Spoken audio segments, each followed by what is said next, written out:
ওই যে দেখতেছেন কি যে বাতাস হইতেছে, প্রচুর বাতাস হইতেছে, হঠাৎ করে কি জন্য বুঝতেছি না। মানে কি দেখাবো, কি দেখালে যে আপনারা বিশ্বাস করেন বাতাস হইতেছে।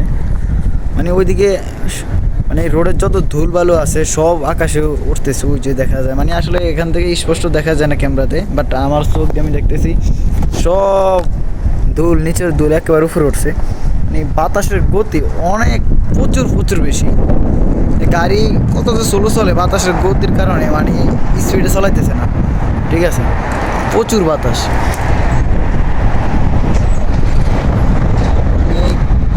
কি দেখাইলে মানে এখানে গাছ নাই, যে আপনারা বুঝতে পারতেছেন না, গাছ না থাকার কারণে খেজুর গাছের পাতা তত লড়তেছে না। খেজুর গাছের পাতা লড়তেছে না কারণ হচ্ছে যে ওই সাইডের দেওয়াল তো, এই বিল্ডিংয়ের কারণে এই সাইডে বাতাস স্পষ্ট পাইতেছে না, সব দূর।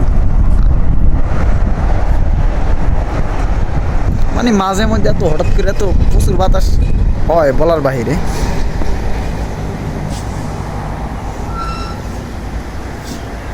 প্রচুর বাতাস, যেটা বাংলাদেশে যেমন বন্যা হলে যে পরিমাণ বাতাস হয় না, তার চেয়ে বেশি।